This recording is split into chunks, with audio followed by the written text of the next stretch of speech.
প্রিয় দর্শক, লাইভের শুরুতে আসন্না ফাউন্ডেশনের কোনো আপডেট থাকলে আমরা সেটি সাধারণত জানিয়ে থাকি। আজ জানাবার মতো আপডেট হলো, আসন্না ফাউন্ডেশন মসজিদ কমপ্লেক্সের কাজ পুরোদমে এগিয়ে চলেছে।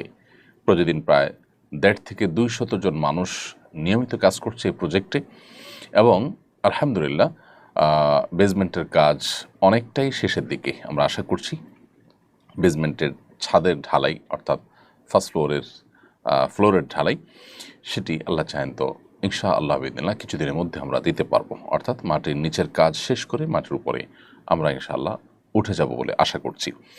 সেই সাথে আসন্না ফাউন্ডেশনের অন্যান্য যে কার্যক্রমগুলো আছে এর মধ্যে এবার বিশেষভাবে উল্লেখযোগ্য হলো কোরবানির যে কার্যক্রম আমাদের ছিল সবার জন্য কোরবানি, সেটি এবার রেকর্ড সংখ্যক গরু এবং ছাগল কোরবানির মধ্য দিয়ে আলহামদুলিল্লাহ সুসম্পন্ন হয়েছে। আপনারা অনেকে আমাদের প্রতি আস্থা রেখেছেন, আমাদেরকে আপনাদের কোরবানি করার দায়িত্ব অর্পণ করেছেন। 1024টি গরু এবং ছাগল কোরবানি করার মধ্য দিয়ে এই রেকর্ড সংখ্যক কোরবানি আলহামদুলিল্লাহ সুসম্পন্ন করার তৌফিক আল্লাহ তাআলা দিয়েছেন আমাদেরকে। 500 স্পটে 64 জেলায় মোট 33,000-এরও বেশি পরিবারের কাছে আপনাদের এই কোরবানি গোশতের আমানত আমরা পৌঁছে দিয়েছি আলহামদুলিল্লাহ।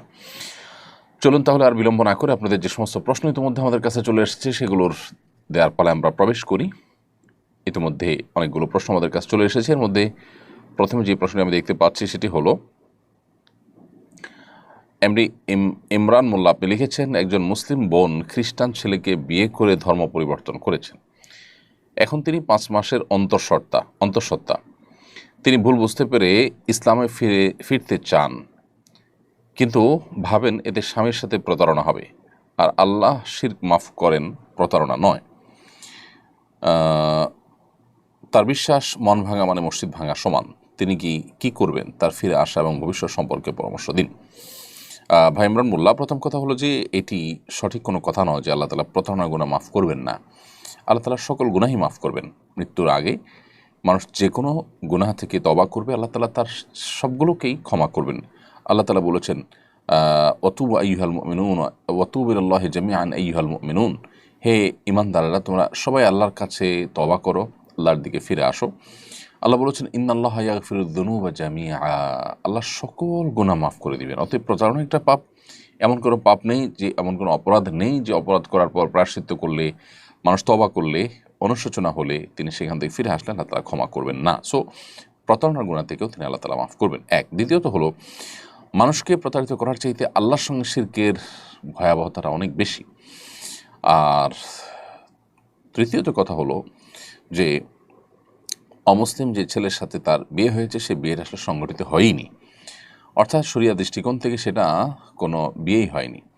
আজকাল যে সমস্ত খ্রিস্টান আছে বেশিরভাগ খ্রিস্টানরাই আসলে না যথাযথ খ্রিস্টান এবং না তাদেরকে আহলে কিতাব বলার মতো পর্যায়ে তারা পড়ে। সো এরকম মানুষদের সাথে বিয়ে হলে সে বিয়েটাই বিশুদ্ধ হয় না। অতএব যে ব্যক্তি আপনার স্বামী নন, যার সঙ্গে বিয়েটা আপনার বিশুদ্ধ হয়নি, সেখানে আপনার প্রতারণার প্রশ্নটাও আসে না। অতএব তার সঙ্গে বরং আপনার এখন যে সম্পর্ক আছে সেটা অবৈধ সম্পর্ক, সেটা থেকে সরে আসার আপনার জন্য আবশ্যক। আমাদের অনেকে দিন সম্পর্কে, ইসলাম সম্পর্কে বেসিক ধারণা না থাকার কারণে এই ধরনের নানা ধরনের ধোঁয়াশাপূর্ণ বিষয় আমাদের মাথায় আসে এবং বিভ্রান্তিতে আমরা পড়ে যাই। অতএব আমরা আশা করব যে আল্লাহ তাআলা তাকে হেদায়েতের পথে ফিরে আসার তৌফিক দিবেন এবং তাকে আমরা আহ্বান করবো ইসলামের পথে ফিরে আসার জন্য, নাহলে অনন্তকালের জাহান্নামের যাত্রা নিশ্চিত হয়ে যেতে পারে। আল্লাহ আমাদেরকে সবাইকে হেফাজত করুন। এরপরের প্রশ্ন হলো, আলহামদুলিল্লাহ এবার হজ সম্পন্ন করলাম, হজের শিক্ষা কিভাবে পরবর্তী জীবনে কাজে লাগাতে পারি, এ ব্যাপারে আপনার পরামর্শ নির্দেশনা কামনা করছি।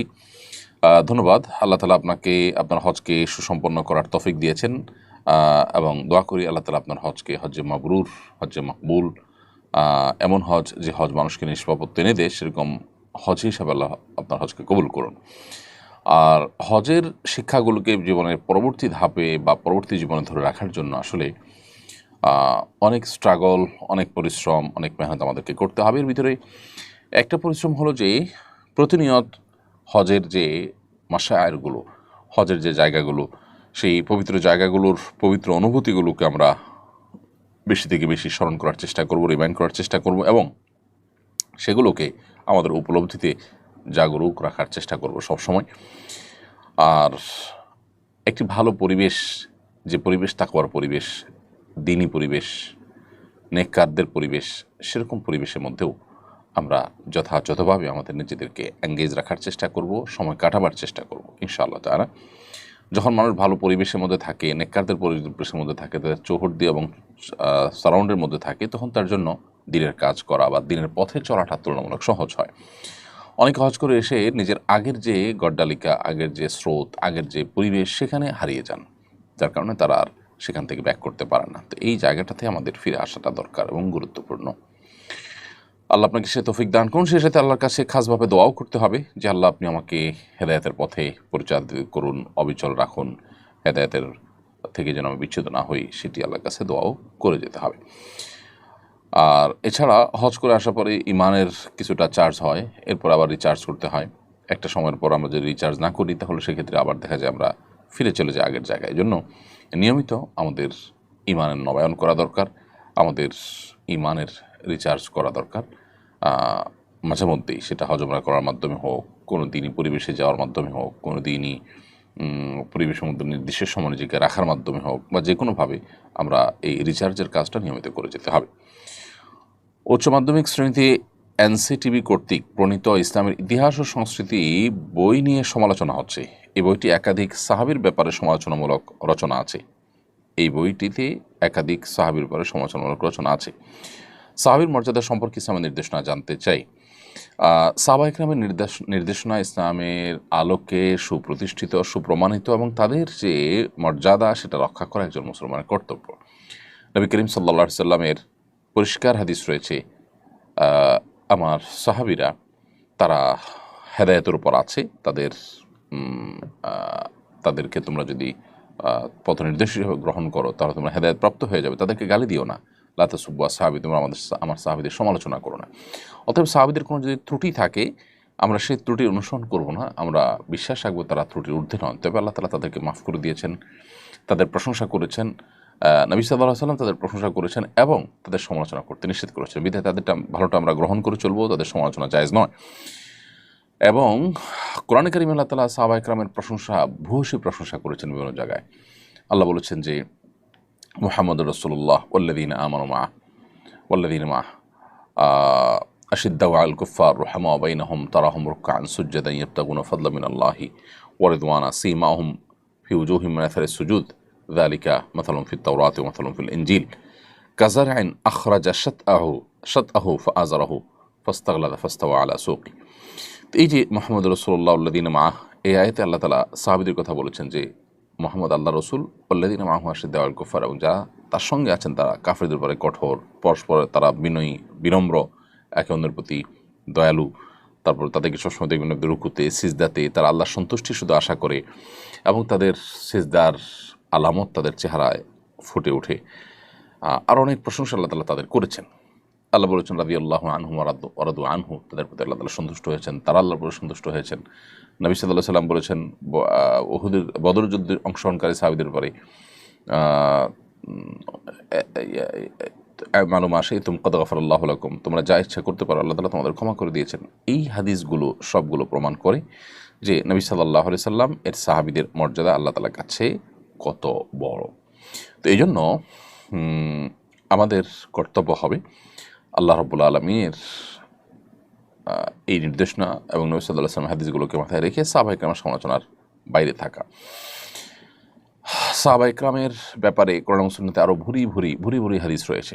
আব্দুল্লাহ ইবনে মাসউদ রাদিয়াল্লাহু তাআলা আনহু বলেছেন, মান কানা মুস্তান্নান ফালইয়াস্তান্না বিমান কাদ মাত, যে ব্যক্তি আদর্শ হিসাবে গ্রহণ করতে চায় কাউকে, সে যেন যারা মারা গেছেন, অর্থাৎ তার সময় যারা মারা গেছেন তারা হচ্ছেন সাহাবী, তাদের যেন তাদের যেন আদর্শ অনুসরণ করে।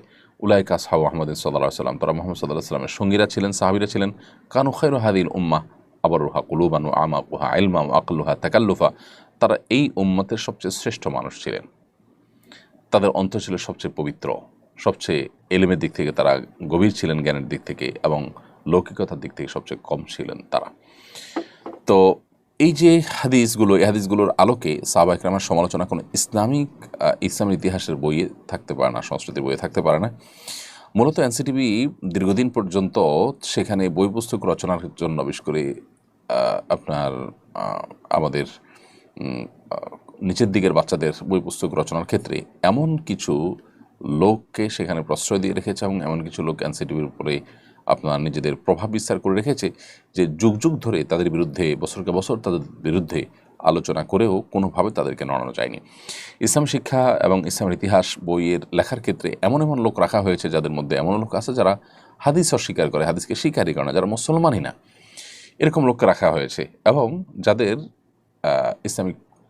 ইসলাম শিক্ষার কোনো ব্যাকগ্রাউন্ডের মানুষ তারা না, এরকম আনাড়ি মানুষজনকেও রাখা হয়েছে দুর্ভাগ্যজনকভাবে। একটি দেশের যদি উচ্চ মাধ্যমিকের যে আপনার পাঠ্যক্রম সেটা প্রণয়ন কমিটিতে যদি ধরনের লোক থাকে বা কর্তৃপক্ষ যেরকম দায়িত্বশীল আচরণ, দায়িত্বজ্ঞানহীন আচরণ করেন, তাহলে সেক্ষেত্রে সে দেশের আসলে ভবিষ্যৎ প্রজন্মের জন্য ভালো কিছু আশা করা কঠিন। এজন্য এনসিটিভিতে দীর্ঘদিন থেকে ঝেঁকে বসা ভূত দূর করাটা খুবই গুরুত্বপূর্ণ। আমি আশা করব যে যথাযথ কর্তৃপক্ষ সেটি খেয়াল করবেন।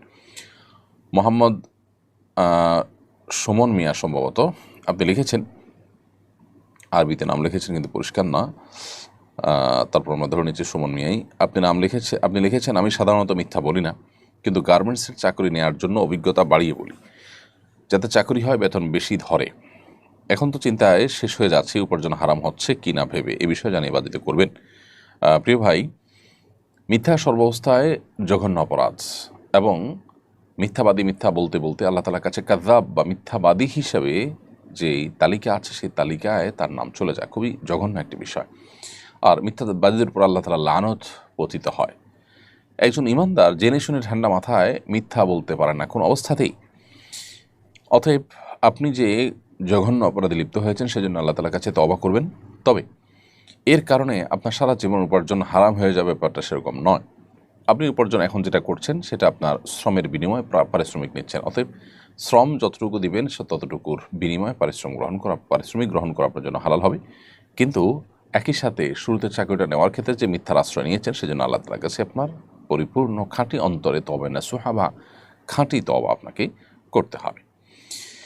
ইরান ইসরায়েলের যুদ্ধের পরিপ্রেক্ষিতে সাধারণ মুসলিম হিসেবে আমাদের করণীয় কি? ইরান ইসরায়েলের যুদ্ধের প্রেক্ষিতে শুধু নয়, বর্তমান জমানাতে অনেক ঘটনা প্রবাহ আছে, যে ঘটনা প্রবাহে আসলে আমাদের প্রপার কোনো ডিসিশন নেওয়া সবসময় ইজি নয়, বরং ধোঁয়াশায় পরিপূর্ণ এবং ফিতনায় পরিপূর্ণ। কিয়ামতের আগে আসলে ফিতনা এমনভাবে পতিত হবে, ধোঁয়াশা বিভ্রান্তি এমনভাবে ছেয়ে যাবে যে আমরা আসলে সিদ্ধান্তহীনতায় ভুগতে হবে, এবং সঠিক এবং বেঠিক সিদ্ধান্ত বের করে আসা, সঠিক এবং বেঠিক পথ নিরূপণ করা, এটা কঠিন একটা ব্যাপার হয়ে দাঁড়াবে। ইরান ইসরায়েল যুদ্ধের ক্ষেত্রে ব্যাপারটা অত জটিল না হলেও একেবারে সহজও নয়। একদিকে আমরা জানি যে ইরান তারা আমাদের কেবলাকে কেবলা মানে, আমাদের রসুলকে রসুল মানে ইরানের শিয়ারা। অপরদিকে আমরা এও জানি যে শিয়াদের একটা গ্রুপ তারা ইসলাম থেকে খারিজ হওয়ার মতো বিশ্বাস লালন করে।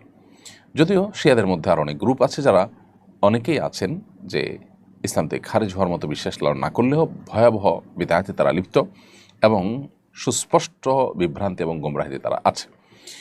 এ ব্যাপারে সারা বিশ্বের আহলে সুন্নাহ ওলামা ইকরামের কারোরই কোনো দ্বিমত নেই। চার মাযহাবের সমস্ত ওলামা ইকরাম এবং আপনার সমস্ত আইম্মা হাদিস মুহাদ্দিসিন সবাই প্রায় একমত। এটা একটা বাস্তবতা।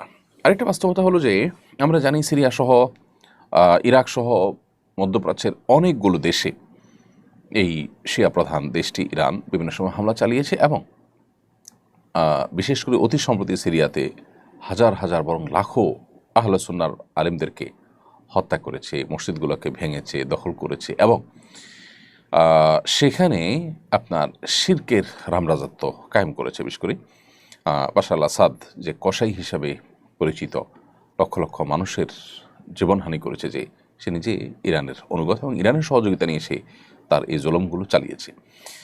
তো এটা একটা বাস্তবতা।